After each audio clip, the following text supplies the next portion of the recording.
하나님 아버지 은혜를 감사합니다. 차가운 날씨 가운데서 수요일 저녁 시간을 저희들이 기억하고 교회에 다시 모여서 하나님 말씀 앞에 섰습니다. 하나님, 저희들이 주님의 말씀을 들을 때 하나님 우리에게 들려주고 싶어하는 이야기가 들려질 수 있도록 우리의 귀를 열어주시고 마음도 열어주시고 또 주님이 보라는 것을 볼 수 있는 눈도 열어주시옵소서. 그래야 이 땅에 살지만 하나님 나라 백성으로 온전하게 살 수 있는 저희들 다 되게 인도하여 주시옵소서. 예수님의 이름으로 기도드리옵나이다. 아멘. 함께 찬송가 419장을 찬송하겠습니다.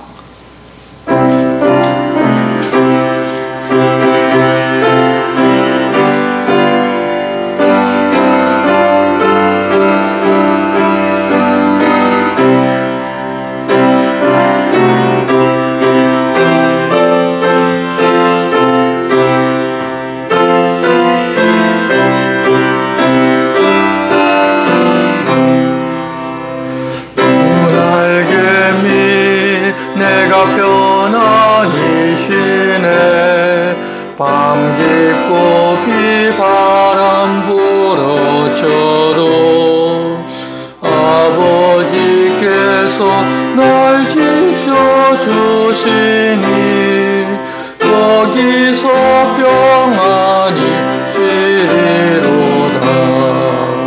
주 날개 밑 평안하다. 그 사랑 끈을 자니뇨. 주 날개 밑 내쉬는 영원히 거기서 살리. 주 날개 밑 나의 피난처 되니 거기서 쉬기를 원하노라.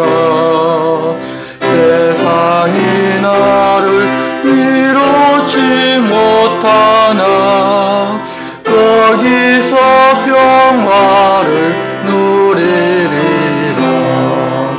주 날개 밑 평안하다. 그 사랑 끈을 자니뇨. 주 날개 밑 내쉬는 영원히 거기서 살리. 주 날개 밑 참된 기쁨이 있네. 고달픈 세상 길 가는 동안 나 거기 숨어 돌보심을 받고 영원한 안식을 얻으리라. 주 날개 밑 평안하다. 그 사랑 끈을 자니요. 주 날개 밑 내쉬는 영원히 거기서 살리. 아멘. 오늘 우리에게 주시는 말씀은 구약 성경 다니엘서 5장 6장 말씀입니다. 구약 성경 1240쪽 다니엘서 5장 말씀을 우리가 한 절씩 교독하겠습니다. 다니엘 5장 6장입니다. 말씀 교독은 5장 말씀만 1절부터 31절 말씀까지 우리가 한 절씩 교독하겠습니다.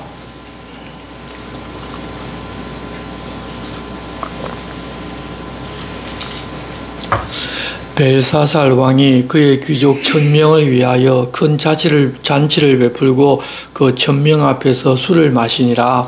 벨사살이 술을 마실 때에 여호와여 그의 모친 느부갓네살이 예루살렘 성전에서 술을 취하여 금 분그릇을 가져오라고 명하였으니 이는 왕과 귀족들과 왕들과 군인들이 다 그것으로 마시려 함이었다가 이에 예루살렘 하나님의 전 성소 중에서 탈취하여 온 온 금그릇을 가져오매 왕이 그 귀족들과 왕후들과 후궁들과 더불어 그것으로 마시더라.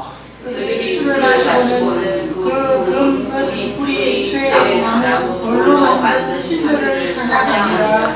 그때 사람의 손가락들이 나타나서 왕궁 촛대 맞은편 석회벽에 글자를 쓰는데 왕이 그 글자 쓰는 손가락을 본지라. 이에 왕의 즐기는 얼굴빛이 변하고 그 생각이 은밀하여 넓적다리 마비가 눕는 듯하고 그의 무릎이 서로 부딪힌지라. 왕이 크게 소리질러 술객과 갈대아 술사와 점쟁이를 불러오게 하고 바빌론의 지혜자들에게 말하되 누구를 막론하고 이 글자를 읽고 그 해석을 내게 보이면 자주색 옷을 입히고 금사슬을 그의 목에 걸어주리니 그를 나라의 셋째 통치자로 삼으리라 하니라. 그때 왕의 지혜자가 다 들어왔으나 능히 그 글자를 읽지 못하며 그 해석을 왕께 알려주지 못하는지라. 그러므로 벨사살 왕이 크게 번민하여 그의 얼굴빛이 변하였고 귀족들도 다 놀라니라. 왕과 그 귀족들의 말로 말미암아 잔치하는 후에 들어왔더니 이에 말하여 이르되 왕이여 만수가 가옵소서. 왕의 생각을 범민하게 하지 말며 얼굴빛을 변하게 할 것도 아니니이다. 왕의 나라에 거룩한 신들의 영이 있는 사람이 있으니 곧 왕의 부친때 있던 자로서 명철과 총명과 지혜가 신들의 지혜와 같은 자니이다. 왕의 부친 느부갓네살 왕이 그를 세워 박수와 술객과 갈대아 술사와 점쟁이의 어른을 삼으셨으니 왕이 벨드사살이라 이름하느니 다니엘은 마음이 민첩하고 지식과 총명이 있어 능히 꿈을 해석하며 은밀한 말을 가르치며 의문을 풀 수 있었나이다. 이제 다니엘을 부르소서. 그리하시면 그가 그 해석을 알려드리리라 하니라. 이에 다니엘이 부름을 받아 왕의 앞에 나오매 왕이 다니엘에게 말하되 내가 나의 부왕이 유다에서 사로잡아온 유다 자손 중의 그 다니엘이냐.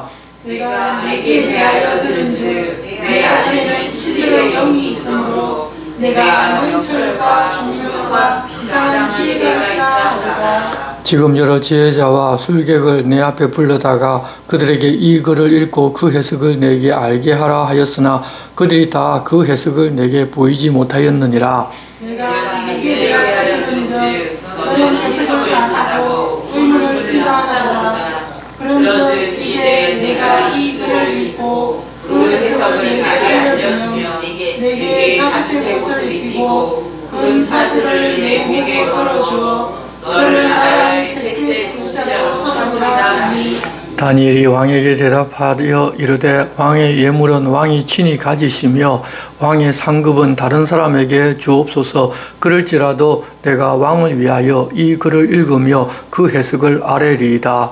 왕이여 지극히 높으신 하나님이 왕이 붙인 느부갓네살에게 나라와 큰 권세와 영광과 위엄을 주셨고 그에게 큰 권세를 주셨으므로 백성들과 나라들과 언어가 다른 모든 사람들이 그의 앞에서 떨며 두려워하였으며 그는 임의로 죽이며 임의로 살리며 임의로 높이며 임의로 낮추었더니 그가 왕이 못하며 뜻이 완악하여 교만을 행하며 그의 왕위가 폐하되며 그의 영광을 빼앗기고 사람 중에서 쫓겨나서 그의 마음이 들짐승의 마음과 같았고 또 들나귀와 함께 살며 또 소처럼 풀을 먹으며 그의 몸이 하늘 이슬에 젖었으며 지극히 높으신 하나님이 사람 나라를 다스리시며 자기의 뜻대로 누구든지 그 자리에 세우시는 줄을 알게 이르렀나이다. 벨사살이여 왕은 그의 아들이어서 이것을 다 알고도 아직도 마음을 낮추지 아니하고 도리어 자신을 하늘의 주제보다 높이며 그의 성전 그릇을 왕 앞으로 가져다가 왕과 귀족들과 왕후들과 후궁들이 다 그것으로 술을 마시고 왕이 또 보지도 듣지도 알지도 못하는 금, 은, 구리, 새와 나무, 돌로 만든 신상들을 찬양하고 도리어 왕의 호흡을 주장하시고 왕의 모든 길을 작정하시는 하나님께는 영광을 돌리지 아니한지라. 그의 앞에서 이 손가락이 나와서 이 글을 기록하였나이다. 기록된 글자는 이것이니 곧 메네 데겔 우바르시니라. 그 글을 해석하건대 메네는 하나님이 이미 왕이 나라 시대를 세워서 그것을 끝나게 하셨다 하며, 데겔은 왕을 저울에 달아보니 부족함이 보였다 하며, 베레스는 왕이 나라가 나뉘어서 메대와 아사 사람에게 준바되었다 함이니이다. 이에 벨사살이 명하여 그들이 다니엘에게 자주색 옷을 입히게 하며 금사슬을 그의 목에 걸어주고 그를 위하여 조서를 내려 나라의 셋째 통치자로 삼으니라. 그날 밤에 갈대아와 왕 벨사살이 죽임을 당하였고, 메대 사람 다리오가 나라를 얻었는데 그때 다리오는 62세였더라. 아멘. 다니엘 5장은 유다를 포로로 붙잡아갔던 바빌론이 멸망할 때 어떤 모습이 있었는지, 어떤 상황이었는지를 보여주는 그런 내용입니다. 이제 다니엘이 바벨론에 산 지도 거의 70년이 다 되어가니 사실 시간이 오래 많이 지났고 세월이 많이 흘렀습니다. 느부갓네살이 살아있을 때 여호와 하나님께서 온 세상을 다스리고 계신다는 사실을 하나님의 백성들을 통하여 바빌론 온 왕뿐만 아니라 그 나라에 살고 있는 모든 백성들에게 알려주셨습니다. 그러면 그의 후손들도 그런 이야기를 사실은 들을 수밖에 없었습니다. 다니엘이 아직 살아있고 그 친구들 역시 아직 살아있다면 더더욱 그런 이야기의 주인공들이 살아있으니 이 세상적으로 보더라도 그 내용을 사람들은 다 알고 있어야 합니다. 하지만 그들 역시 자기 중심적으로 삶을 살아가기에 그런 내용을 알기보다는 그랬던 이야기는 그들에게는 아주 먼 나라, 딴 나라 이야기에 불과하였습니다. 시간이 지나자 느부갓네살 왕의 후손들도 여호와 하나님께서 어떤 분이신지, 온 세상을 다스리고 계신 분이라는 사실을 다 잊어버렸습니다. 그렇게 가르치셨지만 다 잊어버리고 자기의 길로 가게 되면, 하나님의 때가 되면 그들 역시 나라를 망하게 하고 그 왕위가 또 패하게 됩니다. 이제 바빌론의 마지막 왕 벨사살 때입니다. 그렇지만 이 벨사살이 실제 왕이 아니고 그의 아버지 나부니두스라는 사람이 사실은 왕인데 이 사람이 나라를 다스릴 생각이 별로 없었습니다. 그래서 아들 벨사살에게 자기가 죽으면 너가 왕이 될 거니까 지금부터 왕 노릇하라고 그 아들, 자기가 왕인데도 왕자리를 세자에게 맡겨놓고서 놀러 다니고 즐기기를 좋아합니다. 그래서 이 벨사살이 아버지를 대신하여 왕 노릇을 하고 있을 그런 때였습니다. 그래서 사실은 벨사살은 왕위로 등극하지도 않았음에도 불구하고 왕으로 그렇게 행하고 있을 때였습니다. 그런데 그런 때 밖에서는 어떤 일이 있었는가 하면 엘람과 메디아라는 나라가 있었는데 이 수사에서 고레스라는 사람이 일어나서 큰 세력을 얻게 됩니다. 고레스는 메디아의 공주 만다네의 아들인데 이 고레스의 외할아버지가 외손주가 자기 나라를 얻게 된다는 꿈을 꾸고서 자기 딸을 먼 곳으로 시집을 보내버렸는데 딸이 임신을 하게 되자 아들을 낳자마자 죽이려고 불러들였습니다. 하지만 그때 신하가 그 일을 자기 종에게 맡겼는데 그 종의 아내도 아들을 낳았는데 죽어서 사산해버렸습니다. 그러자 얻게 된 그 남자아이를 대신 자기 아들로 길렀는데 그가 바로 고레스고 나중에는 자기가 왕손이고 자기가 공주의 아들이라는 사실까지도 알게 되었는데 그게 세력을 얻어서 자기 외할아버지가 다스리는 나라까지 접수를 해서 외삼촌을 이 메디아의 습정왕으로 세우고 그와 함께 바빌론으로 쳐들어오게 되었습니다. 당시 바빌론은 성벽의 두께가 무려 32m 정도나 되고 그것도 이중 성벽을 가지고 있었습니다. 또 성 주위에 물 웅덩이인 해자를 만들어 놓고서 성에서 다리를 내려주지를 않으면 누구도 성 안으로 들어올 수 없게 완벽하게 외부의 침입을 막을 수 있는 그런 난공불락의 성으로 만들어 놓고서 그 안에 들어있었기 때문에 누구도 우리 바벨론을 치지 못한다고 그렇게 자신하고 있을 그런 때였습니다. 그러다 보니 이 페르시아 연합군이 쳐들어온다는 이야기를 듣고도 자기들이 살고 있는 이 바빌론 성에는 절대 쳐들어오지를 못한다. 우리는 완전히 안전을 누릴 수 있다고 하면서 주변에 살고 있는 귀족들도 다 바빌론 성으로 불러들여서 밖을 포위하고 있는 그 중에도 술을 먹으면서 잔치를 벌이고 있었습니다.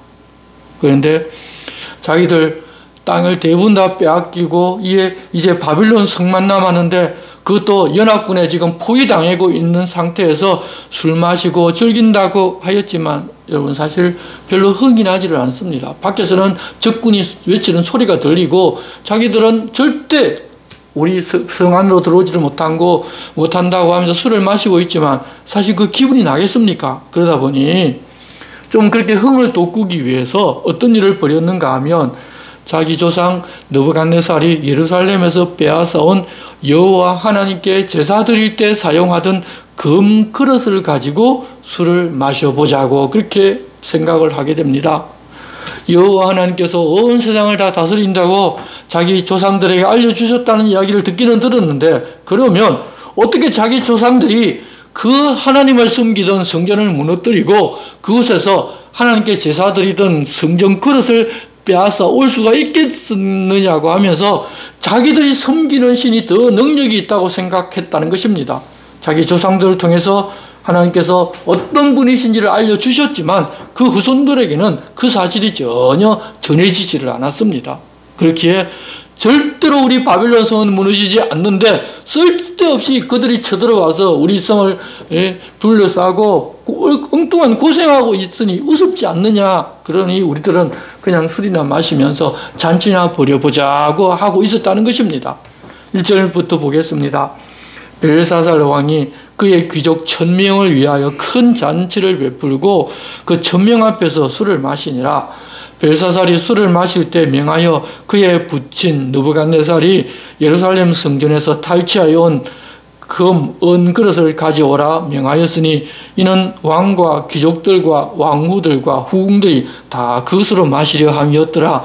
이에 예루살렘 하나님의 전 성소 중에서 탈취하여 온 금 그릇을 가져오매 왕이 그 귀족들과 왕후들과 후궁들과 더불어 그것으로 마시더라. 그들이 술을 마시고는 그 금, 은, 구리, 쇠, 나무, 돌로 만든 신들을 찬양하니라.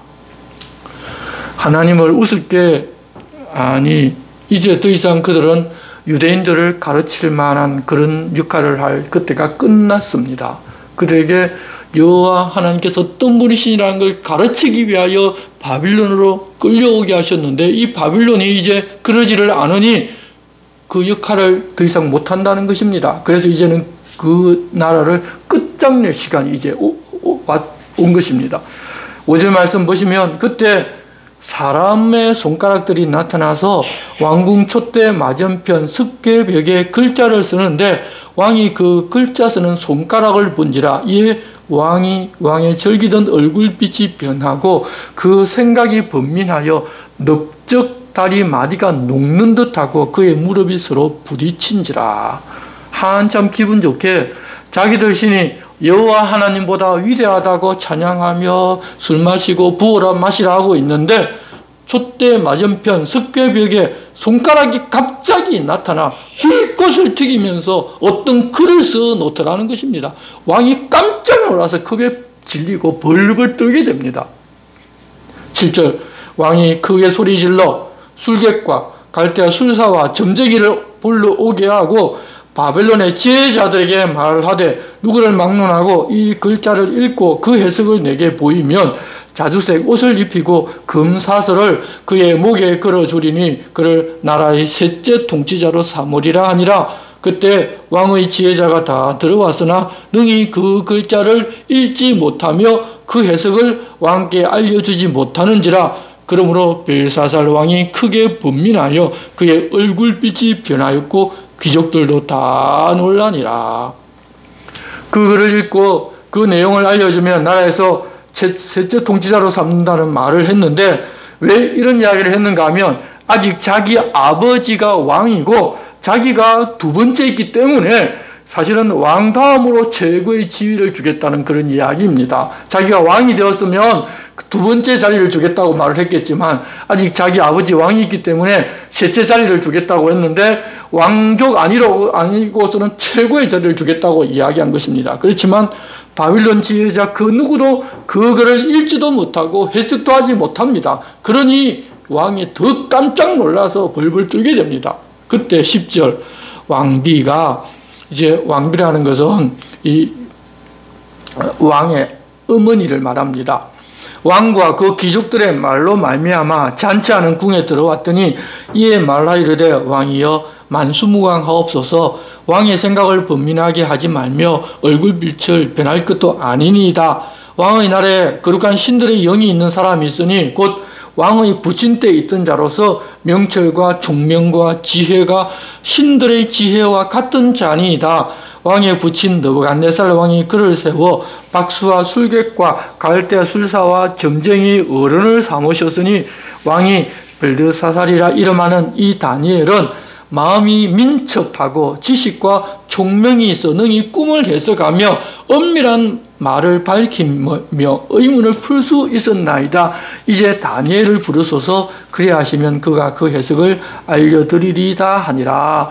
왕의 부친이라고 하고 있는데 부친이라고 해서 우리가 이야기하는 아버지가 아니라 조상이라는 이야기입니다. 그래서 사실은 할아버지라는 이야기와 같이 사용되고 있습니다. 벨사살 왕의 어머니가 아들이 잔치를 한다고 해서 궁전에 들어와 있었는데 신하들이 왕궁 벽에 큰 글자를 쓰는 무서운 일이 일어났다고 이야기를 듣고서 왕의 조상 느부갓네살 때 명철과 총명과 지혜가 신들과 같은 거룩한 영을 가진 사람이 있는데 그를 불러서 물어보면 모든 것을 알려줄 것이니 너무 심려하지 말라고 그런 이야기를 자기 아들에게 한 것입니다. 벨사살은 이전 느부갓네살 때 그렇게 꿈을 해서고 알려준 지혜자 다니엘이 살아있다는 사실조차도 몰랐다는 것입니다. 그의 어머니가 다니엘에게 물려보면 알려줄 것이라고 하자 바로 사람을 보내어서 불러옵니다. 그때 아마 다니엘의 나이가 90 정도 되었을 것입니다. 13절입니다. 이에 다니엘이 부름을 받아 왕의 앞으로 나오매 왕이 다니엘에게 말하되 내가 나의 부왕이 유다에서 사로잡아온 유다 자손 중에 그 다니엘이냐?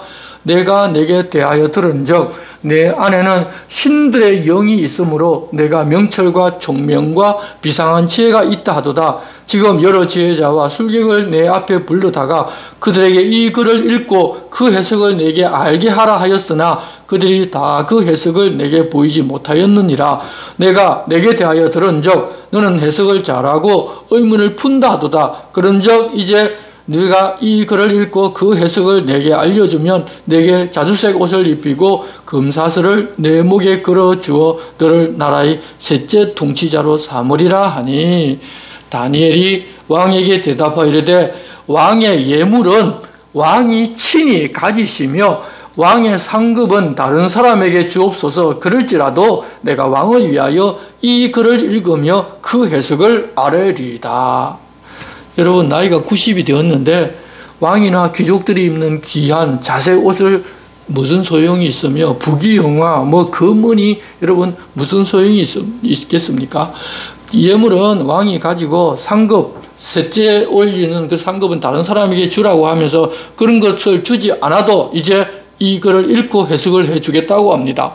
사실은 하나님 앞에 사는 사람이기 때문에 하나님께서 주신 것에 감사하며 사는 것이지 이 세상에 무엇 때문에 우리가 하나님 주신 지혜와 총명을 사용하는 것이 아닙니다. 그냥 하나님 주셨으니 하나님께만 영광 돌리고 하나님의 이름이 높아지면 우리는 그것만으로 족합니다. 이 세상의 것을 누가 준다고 해서 하나님의 지혜를 드러내달라고 한다고 해서 덥석 우리가 그거 물고 그 생각에 그러고자 하는 마음을 가지는 것 자체가 잘못입니다. 그냥 세상 것들은 다 세상 것으로 돌려버리고 하나님이 무엇을 하라고 나에게 지혜를 주시고 무엇을 주셨으면 그것을 통해서 하나님께 영광 돌리고 우리의 이야기를 듣는 사람이 여호와 하나님이 누구신지를 알려주는 것만으로도 우리는 우리 사명을 다하는 것이니까 그렇게 우리도 살아야 할 것입니다. 18절 말씀입니다. 왕이여 지극히 높으신 하나님이 왕의 부친 느부갓네살에게 나라와 큰 권세와 영광과 위엄을 주셨고 그에게 큰 권세를 주셨으므로 백성들과 나라들과 언어가 다른 모든 사람들이 그의 앞에서 떨며 두려워하였으며 그는 임의로 죽이며 임의로 살리며 임의로 높이며 임의로 낮추었더니 그가 마음이 높아지며 뜻이 완악하여 교만을 행함으로 그의 왕위가 폐함받으며 그의 영광을 빼앗기고 사람 중에서 쫓겨나서 그의 마음이 들짐승의 마음과 같았고 또 들나귀와 함께 살며 또 소처럼 풀을 먹으며 그의 몸이 하늘 이슬에 젖었으며 지극히 높으신 하나님이 사람 나라를 다스리시며 자기의 뜻대로 누구든지 그 자리에 세우시는 줄을 알기에 이르렀나이다. 벨사살이여, 왕은 그의 아들이 되어서 이것을 다 알고도 아직도 마음을 낮추지 아니하고 도리어 자신을 하늘의 주제보다 높이며 그의 성전 그릇을 왕 앞으로 가져다가 왕과 귀족들과 왕후들과 후궁들이 다 그것으로 술을 마시고 왕이 또 보지도 듣지도 알지도 못하는 금, 은, 구리, 쇠와 나무, 돌로 만든 신상들을 찬양하고 도리어 왕의 호흡을 주장하시고 왕의 모든 길을 작정하시는 하나님께는 영광을 돌리지 아니한지라. 당신 할아버지 때 이런 일이 있었는데 그랬었다는 이야기를 다 들었을 것이면서도 그 중요한 일을 기억하지 못하느냐고 꾸짖었습니다. 그렇게 하나님께서 자신을 보여주셨으면 그것을 알고 그 뜻대로 해야 복을 누리며 살아가는데 그러지 아니하고 은금 동으로 만든 우상을 찬양하고 더구나 여호와 하나님께 제사드리는 성전 금그릇을 가지고 자기를 위하여 술을 부어 마시는 망발을 저지르느냐고 꾸짖었습니다. 그래서 24절 이러므로 그의 앞에서 이 손가락이 나와서 이 글을 기록하였나이다. 기록된 글자는 이것이니 곧 메네 데겔 우 바르시니라. 그 글을 해석하건대 메네는 하나님이 이미 왕의 나라의 시대를 세워서 그것을 끝나게 하셨다 하며 데겔은 왕을 저울에 달고 달아보니 부족함이 보였다 하니요. 베우는 접두사이기 때문에 해석을 하지 않습니다. 베레스는 왕의 나라가 나뉘어서 메대와 바사 사람에게 준바되었다 함이니이다 하니 이에 벨사살이 명하여 그들이 다니엘에게 자주색 옷을 입히게 하며 금사슬을 그의 목에 걸어주고 그를 위하여 조서를 내려 나라의 셋째 통치자로 삼으리라.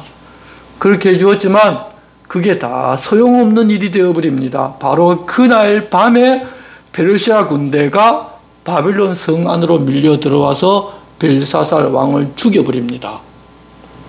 그런데 어떻게 해서 페르시아의 고레스가 난공불락이라고 불리던 바빌론 성으로 들어오게 되었는가 하면 이 고레스가 연합군을 이끌고 바빌론으로 쳐들어오는 길에 104마리가 이끄는 화려한 마차를 타고서 오는데 강을 건너는데 물이 깊고 물살이 세워서 한 마리가 그냥 빠져 죽어버립니다.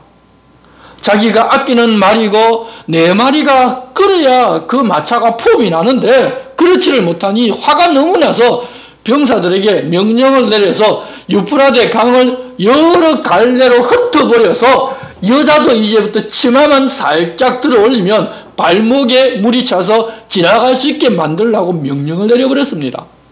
그러자 들고 있는 군사들이 그 강에 여러 물길을 내어버려서 강물이 제대로 흐르지 않게 됩니다. 그렇게 하고서 바빌론 성으로 쳐들어왔는데 흘러내려오는 강물이 줄다 보니 바빌론 성을 둘러싸고 있는 해자의 물도 줄어서 안으로 들어가는 수구가 보이게 되었습니다. 이 바빌론 성 안에서는 그런 사실을 전혀 모르고 술을 마시면서 누가 쳐들어오더라도 성 안으로는 들어오지 못한다고 하고 있다가 갑자기 페르시아 군인이 성 안으로 밀려 들어오자 손도 써보지를 못하고 그냥 망하고 만 것입니다. 고레스 왕도 그렇게 하면 될 것이라는 사실을 알고서 그런 것이 아니라 죽어버린 말에 대한 복수를 한다고 하면서 그 강에다가 그렇게 화풀이를 했는데 그리 된 것입니다. 가만 보면 전부 하나님께서 하고 계시다는 사실을 알게 됩니다. 고레스도 아마 나중에 이야기를 듣고서 그것을 깨닫게 되었을 것입니다. 30절 그래서 그날 밤에 갈대아 왕 벨사살이 죽임을 당하였고 메대 사람 다리오가 나라를 얻었는데 그때 다리오는 62세였더라. 그렇게 바벨론을 점령하고서 고레스는 이 바벨론을 다리오에게 통치를 맡긴 것 같습니다. 아수르도 멸망을 당하였고 이제 메데 페르시아가 바벨론까지 이제 통일을 해버렸기 때문에 페르시아 제국이 되었는데 이후에 알렉산더 대왕이 페르시아를 점령하기까지 약 200년 동안 페르시아 제국이 이어집니다. 지금 이란이라는 나라입니다. 그렇게 절대 무너질 것 같지 않았던 바벨론이 무너졌는데 앞서도 말씀드린 것 같이 이 바벨론이라는 나라는 세상 나라의 대명사인데 요한계시록에 보면 바벨론이 무너졌다고 또 하는 소리가 그쪽에서도 울리게 됩니다. 하나님께서 느부갓네살 왕에게 꿈을 꾸게 하고 다니엘이 해석해 준 하나님께서 온 세상을 통치하시고 왕을 세우고 폐하시는 분이신데 결국에는 하나님 세우신 그 나라 느부갓네살 왕이 꾸었던 꿈대로 그 나라만 남고 세상 나라는 다 망하고 만다는 것을 다니엘을 통해서 세상 모든 사람들에게 알려주셨으니 세상 모두가 알고 그 하나님을 경배하고 살면 그래도 하나님의 은혜를 누릴 수가 있는데 느부갓네살의 손자조차도 그렇다는 사실을 바로 잊어버리는 것이 이 세상에 속한 사람들이기 때문에 이 세상 나라는 결코 멸망받을 수밖에 없는 것입니다. 그런 세상 나라에 소망을 두고 사는 것이 얼마나 어리석은지 아는 사람이 바로 우리들 그리스도인입니다. 그런데 하나님 나라에 소속이 되어 영원한 소망을 가진 우리 그리스도인들조차도 세상 나라와 이 세상 끝에 소망을 두고 살아가고 있으니 여러분 그것이 안타까운 것입니다.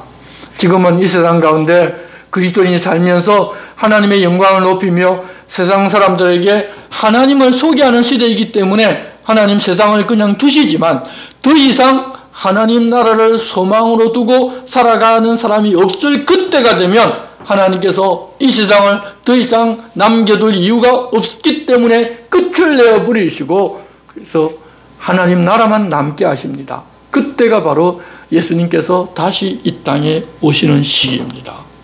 요한계시록의 시대가 바로 그런 시대를 이야기합니다. 우리가 사는 세상이 그렇게 끝이 난다는 사실을 알고 세상에 소망을 두는 어리석은 삶을 살지 말고 영원한 하나님 나라에만 소망을 두고 사는 우리가 되어야 할 것입니다.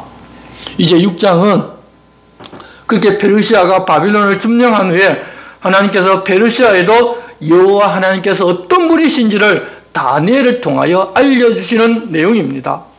처음 다니엘과 세 친구들을 하나님께서 사용하신 것은 바빌론의 느부갓네살 왕 때였습니다. 그 이후에는 그렇게 드러날 만한 일들이 사실 바벨론에서는 일어나지를 않았었습니다. 그리고 바빌론의 마지막 시기에 다시 하나님께서 다니엘을 통하여 바빌론이 끝났다는 사실을 알려주셨는데 페르시아가 바빌론을 점령하고서는 이제 다니엘도 나이가 이미 90세가 넘었기 때문에 자기의 사명이 이것으로 끝이 나지 않았나 아마 생각했을 것입니다. 그랬는데도 하나님께서 그를 여전히 살려두신 것은 그를 통하여 하실 일이 있기 때문에 살려두시고 이런 일을 하게 하셨던 것입니다.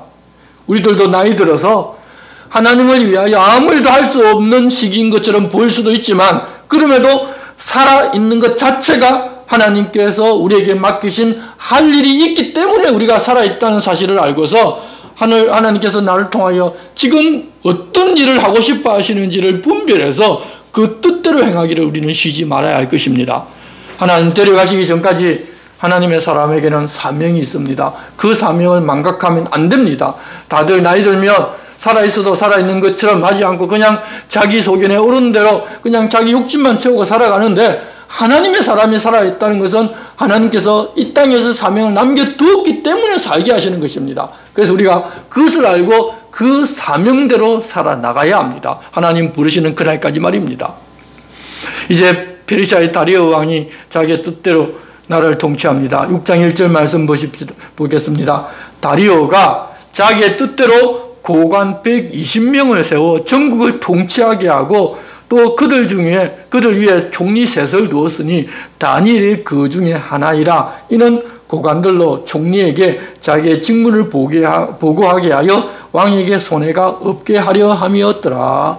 왕이 120명의 지방 장관들을 다 대할 수가 없습니다. 그래서 총리 3명을 두어서 그 지방 장관들 120명을 나누어서 통치하면서 왕이 보고를 받지 않아도 그 세 사람들이 보고를 받고 나라를 평안히 다스릴 수 있게 만든 것입니다. 나라가 워낙 방대하기 때문에 120개 지방으로 나누고 총리 3명을 세워 그들을 감독하게 했는데 그 중에 한 사람이 바로 다니엘이었습니다.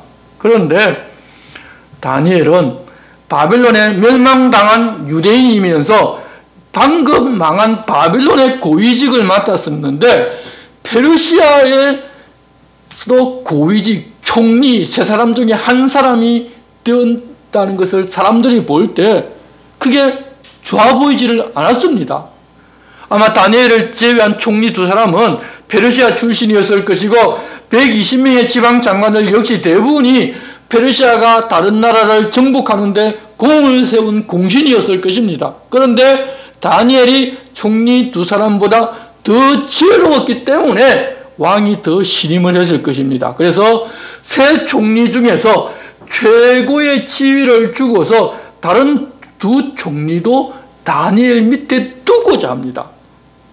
그러니까 그를 끌어내리고자 하는 마음이 생기지 않을 수 없습니다. 자기들은 공신이고 페르시아 출신들인데 아니 다니엘을 자기들보다 더 위에 둔다니 막 화가 나는 것입니다. 여러분 다니엘이 이렇게 된 것은 하나님께서 그렇게 해주셔서 그렇게 되었지만 그렇다고 모든 일이 다 형통하고 아무 문제가 없는 것이 아니라 그렇게 사람들의 시기 질투로 어려운 일을 겪게 됩니다. 마귀가 하나님의 사람은 가만두지를 않으려고 해서 더 많은 어려움을 겪습니다. 하지만 하나님께서 함께 하시기 때문에 그렇게 하나님 앞에서 하나님과 함께 살기를 우리는 포기하지 말고 살아야 합니다. 어려운 일이 생겨도 하나님께서 해결할 길을 주시고 그 일을 해결하시면서 하나님께서 살아계시다는 것을 알려주시기 때문에 우리는 그런 일에 두려워할 필요가 없습니다. 4절 말씀입니다. 이에 총리들과 고관들이 국사에 대하여 다니엘을 고발할 근거를 찾고자 하였으나 아무 근거, 아무 허물도 찾지 못하였으니 이는 그가 충성되어 아무 그릇됨도 없고 아무 허물도 없음이었더라. 이래서 허물이 없고 고발할 그 어떤 근거도 찾지를 못하니 결국 하나님을 섬기는 그 일로 고발하려고 생각합니다. 그래서 5절 그들이 이르되 이 다니엘은 그 하나님의 율법에서 근거를 찾지 못하면 그를 고발할 수 없으리라 하고 이에 총리들과 고관들이 모여 왕에게 나아가서 그에게 말하되 다리오 왕이여 만수무강하옵소서. 나라의 모든 총리와 지사와 총독과 법관과 관원이 의논하고 왕에게 한 법률을 세우며 한 금령을 정하실 것을 구하나이다. 왕이여 그것은 곧 이제부터 30일 동안에 누구든지 왕 외의 어떤 신에게나 사람에게 무엇을 구하면 사자굴에 던져 넣기로 한 것이니이다. 그런즉 왕이여 원하건대 금령을 세우시고 그 조서에 왕의 도장을 찍어 메대와 바사이 고치지 아니하는 규례를 따라 그것을 다시 고치지 못하게 하옵소서 하며 이에 다리오 왕이 조서에 왕의 도장을 찍어 금령을 내니라. 백성들에게 30일 동안은 자기 외에 다른 어떤 신에게나 다른 사람에게 무엇을 구하거나 경배를 하면 사자굴에 넣기로 했다고 하면서 자기를 위하는 척하니 왕도 그것이 다니엘을 올무에 빠뜨리려고 그렇게 하는 것인 줄 전혀 모르고 그러니 자기도 좋겠다고 하면서 좋아하면서 흔쾌히 그렇게 하라고 도장을 찍어줍니다. 도장을 찍는 바로 그 순간부터는 그것이 법이 되어버립니다. 10절 다니엘이 이 조서에 왕의 도장이 찍힌 것을 알고도 자기 집에 돌아가서는 윗방에 올라가 예루살렘으로 향한 창문을 열고 전에 하던 대로 하루 3번씩 무릎을 꿇고 기도하며 그의 하나님께 감사하였더라. 조서에 왕의 도장이 찍혔다는 것을 알았고 또 30일만 잘 넘기면 됩니다. 그렇기 때문에 30일 동안만 문을 닫아놓고 예루살렘을 향하여 기도해도 하나님 뭐라 합니다. 뿐만 아니라 30일 동안 위험하니까 기도하지를 않는다 하더라도 하나님께서 다니엘에게 천벌 내리지 않으실 것입니다. 그럼에도 불구하고 좀 조심하면 좋을 것 같은데 우리 생각에는, 그러나 다니엘은 전혀 그러지를 아니하고 습관대로 예루살렘을 바라보는 쪽에 문을 열어놓고서 하루에 3번씩 무릎을 꿇고 하나님께 기도하며 감사합니다. 우리가 이런 괴계를 꾸미는 줄 사람들이 다 알면 보통 우리가 기도할 때는 그것을 좀 무력하게 해달라거나 그런 기도를 하는데, 다니엘은 그럼에도 불구하고 감사하는 기도를 했다는 사실을 주의해서 보시기를 바랍니다. 하나님 우리들에게 주신 은혜가 얼마나 큰지를 알면 우리도 하나님께 무엇을 해달라고 애걸복걸하는 기도보다는 감사하는 기도, 하나님의 뜻을 알고 그대로 행하며 살게 해달라는 그런 기도가 항상 앞서게 됩니다.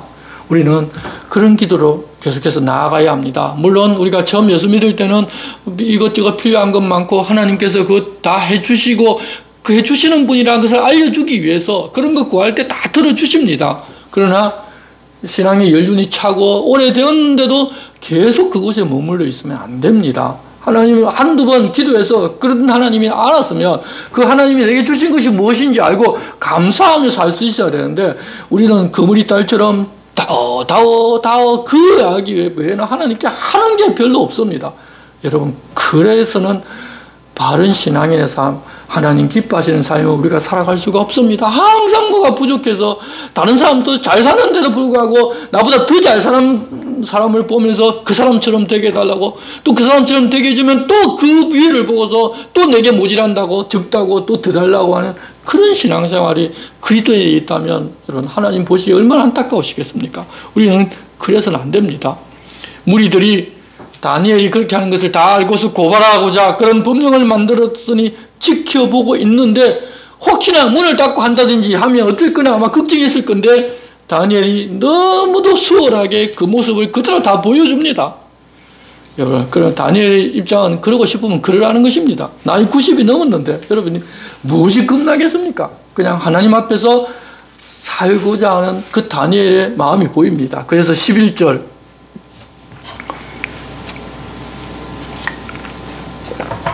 그 무리들이 모여서 다니엘이 자기 하나님 앞에 기도하며 간구하는 것을 발견하고, 이에 그들이 나아가서 왕의 금령에 관하여 왕께 아뢰되, 왕이여, 왕이 이미 금령에 왕의 도장을 찍어서 이제부터 30일 동안에는 누구든지 왕 외의 어떤 신에게나 사람에게 구하면 사자굴에 던져 넣기로 하지 아니하였나이까 하니, 왕이 대답하여 이르되, 일이 확실하니 메대와 바사에 고치지 못하는 규례니라 하는지라. 한 번 더 왕에게 그 사실을 확인시키고서 이야기합니다. 13절, 그들이 왕 앞에서 말하이르되, 왕이여, 사로잡혀온 유다 자손 중에 다니엘이 왕과 왕의 도장이 찍힌 금령을 존중하지 아니하고 하루 3번씩 기도하나이다 하니, 이렇게 고발을 하니까 이들이 다니엘에게 올무를 노리고 그랬다는 것을 왕이 바로 알아차립니다. 그래서 다니엘 때문에 근심하면서 어떻게 하면 그를 구해줄 수 있을까 근심 걱정하면서 방법을 찾지만 변할 수 없는 법에다 도장을 다 찍어버렸기 때문에 아무 방법이 생기지 않았습니다. 해가 질 때까지 다니엘을 어떻게 하라는 명령이 내리지를 아니하자 그들이 다시 왕을 찾아가서 독촉을 합니다. 15절입니다. 그 무리들이 또 모여 왕에게로 나아가서 왕께 말하되, 왕이여, 메대와 바사의 규례를 아시거니와 왕께서 세우신 금령과 법도는 고치지 못할 것이니이다. 하나의 법령이 무너지면 다른 법이 무너지는 것도 시간 문제입니다. 결국 어쩔 수 없이 왕도 법대로 하라고 합니다. 16절입니다. 이에 왕이 명령하매 다니엘을 끌어다가 사자굴에 던져 넣는지라. 왕이 다니엘에게 이르되, 내가 항상 섬기는 너의 하나님이 너를 구원하시리라 하니라.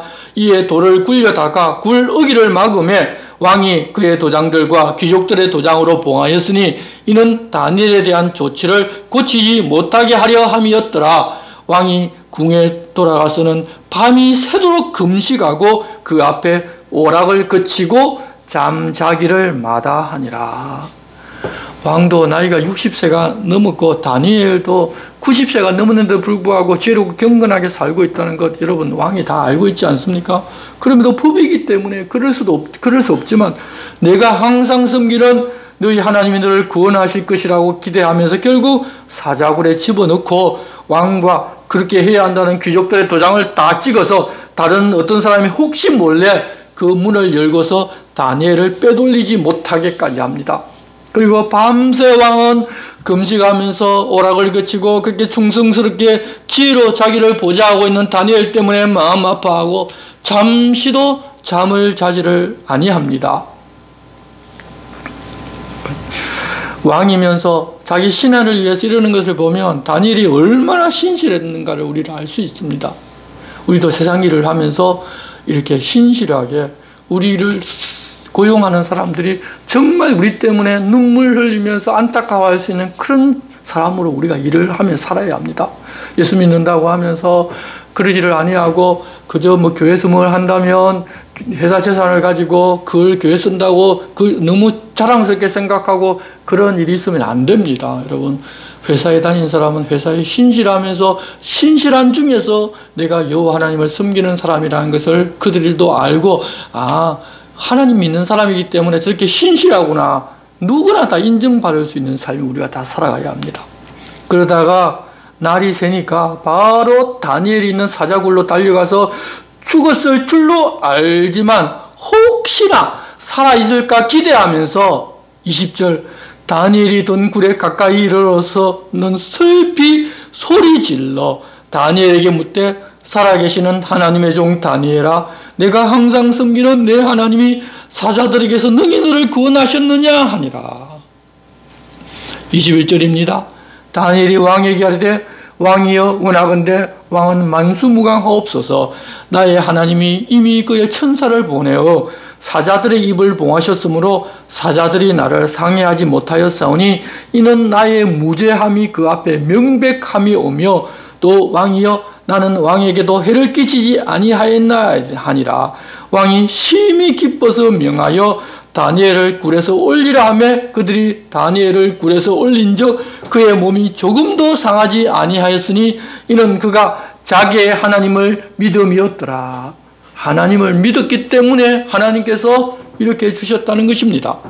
성경에 나와 있지 않지만 요세푸스가 기록한 유대 역사를 보면 왕이 다니엘을 참소했던 사람들을 불러서 다니엘이 아무 죄가 없기 때문에 사자도 먹지 않은 것 아니냐고 하자 그들은 왕이 사자들에게 이미 고기를 실컷 먹게 배불려 놓아서 그리고 다니엘을 내려보냈기 때문에 사자들이 배가 불러서 다니엘을 안 먹는 것 아니냐고 그렇게 반문을 했다고 합니다. 그러자 왕이 그러면 너희들이 바로 들어가 보라고 하면서 집어넣었다고 하는데 24절입니다. 왕이 말하여 다니엘을 참수한 사람들을 끌어오게 하고 그들의 처자들과 함께 사자굴에 던져 넣게 하였더니 그들이 굴 바닥에 닿기도 전에 사자들이 곧 그들을 움켜서 그 뼈까지도 부서려 떨었더라. 배가 불러서 그들이 다니엘을 먹지 않은 것이 아니라는 것입니다. 하나님께서 보호하셨기 때문에 다니엘에게는 아무 해도 가하지를 아니한 것입니다. 25절입니다. 이에 다리오 왕이 온 땅에 있는 모든 백성과 나라들과 은혜가 다른 모든 사람들에게 조서를 내려 이르되 원하건대 너에게 큰 평강이 있을지어다. 내가 이제 조서를 내려놓으라. 내 나라 관할 아래에 있는 사람들은 다 다니엘의 하나님 앞에서 떨며 두려워할지니 그는 살아계시는 하나님이시요 영원히 변하지 않으실 이시며 그의 나라는 멸망하지 아니할 것이요 그의 권세는 무궁할 것이며 그는 구원도 하시며 건져내기도 하시며 하늘에서든지 땅에서든지 이적과 기사를 행하시는 이로써 다니엘을 구원하여 사자의 입에서 벗어나게 하셨음이라 하였더라. 이 다니엘이 다리오 왕의 시대와 바사 사람 고레스 왕의 시대에 형통하였더라. 하나님께서 그 일을 통하여 여호와 하나님께서 어떤 분이신지를 페르시아 전국에 다 퍼져나가게 여호와를 아는 것이 온 세상에 다 퍼져나간 것입니다. 하나님께서는 다리오 왕도 그 사실을 알게 하셨습니다. 적어도 하나님의 사람이 귀한 줄을 알고 하나님의 은혜가 머물러 있는 사람을 알아보면 하나님께서는 그런 사람들에게 이런 지혜도 주시고 이런 지식도 주시고 하나님께서 어떤 분이신지를 알 기회를 주십니다. 여러분, 그게 복이고 하나님의 은혜입니다. 이렇게 해서 역사 부분이 끝이 나고 이제 다음 7장부터는 다니엘이 받은 계시의 내용이 나옵니다. 성도 여러분, 하나님의 백성들이 자기들의 성 예루살렘에 있으면서는 하나님을 알 생각도 하지를 않으니 바빌론에 보내어서 그곳에서 하나님께서 어떤 분이신지를 알려주시고 또 그것을 다스리는 왕과 이방인들에게까지 여호와 하나님께서 어떤 분이신지를 보여주십니다. 하나님께서 그런 분이심을 보고 아는 것은 복입니다. 그런데 신약시대에 들어와서는 하나님께서 그런 방식으로 자기 사람을 구원하는 것보다도 아무리 세상이 예수 믿는 사람들을 박해하고 죽인다고 하더라도 그들은 타지 살 것을 믿고 순교하는 그런 성도들을 통해서 여호와 하나님 다스리는 그 나라가 있다는 사실은 보여주었습니다. 마귀들은 성도들이 죽는 게 무서워서 하나님을 부인하고 배신할 줄로 알고서 그렇게 순교하는 역사를 일으켰더니 오히려 그 일을 통하여 하나님께서 어떤 분이신지를 더 잘 알고 더 깊이 믿는 것을 보고서 이제는 성도들에게 그러기보다는 이 세상 속에서 잘 먹고 잘 살게 해서 하나님을 생각하지도 못하게 하는 그런 방식을 지금은 사용하고 있는 것 같습니다. 오히려 그 방법이 지금은 더 잘 먹힙니다. 하나님 깊이 잘 알 필요 없지 않습니까? 말씀 잘 볼 필요 없지 않습니까? 그냥 교회 와서 기도하고 열심히 뭔가를 하면 하나님 복을 받아서 세상에서 잘 먹고 잘 산다고 하니까 딱 그것만 하고서 그냥 잘 먹고 잘 살면 내가 하나님 잘 믿는 것이라고 착각하고 살게끔 만드는 게 요즘의 형태입니다. 그래서 하나님이 누구신지 깊이 알아볼 생각도 하지 않습니다. 교회 나가서 그냥 기도하고 그냥 내 달라는 것 달라고 교회 천일 작정을 하고 빠지지 않고 나와서 기도하고 예물 드리고 하면 내 소원 이루어진다고 하니까 여러분 다 그런 데만 귀를 기울이고 있습니다. 그러나 그러다가 보면 하나님에게서 멀어지고 하나님께서 어떤 분이신지 모르고 하나님의 뜻도 모르고 사는 시대가 되어버립니다. 지금 우리가 그런 시대에 살고 있습니다.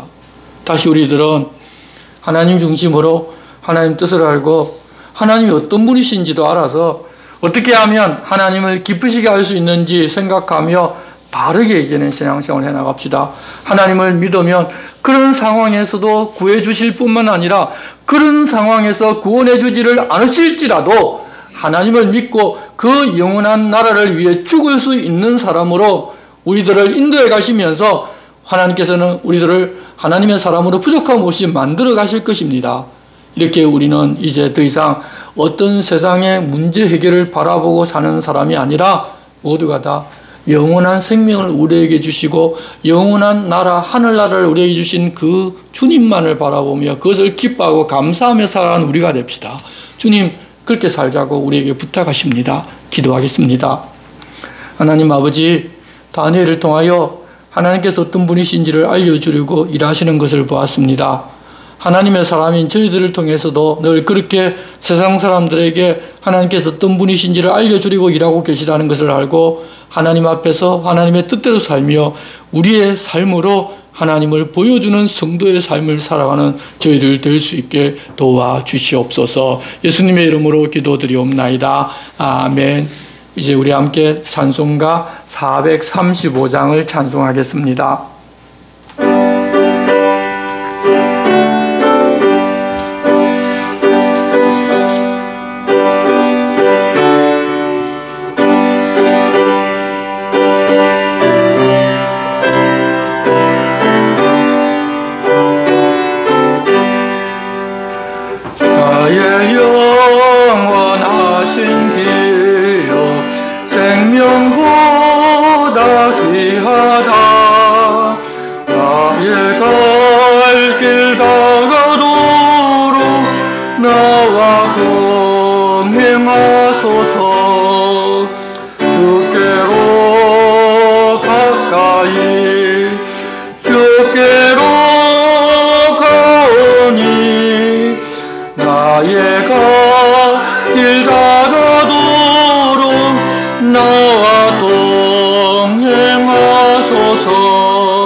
모든 명예 버리고 험한 길을 가는 동안 나와 동행하소서.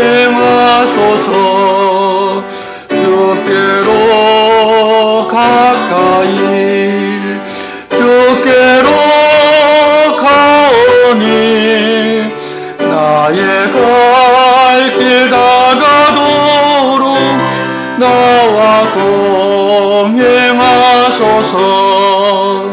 어두운 골짜 지나가며 험한 바다 건너서 천국 문에 이르도록 나와 동행하소서. 주께로 가까이 주께로 가오니 나의 갈 길 다가도록 나와 동행하소서.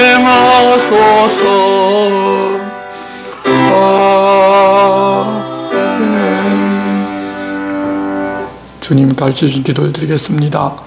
하늘에 계신 우리 아버지, 아버지의 이름을 거룩하게 하시며 아버지의 나라가 오게 하시며 아버지의 뜻이 하늘에서와 같이 땅에서도 이루어지게 하소서.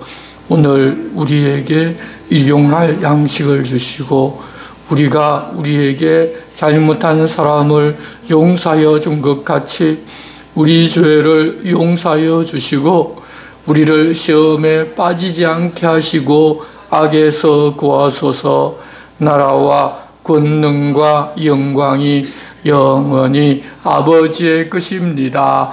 아멘.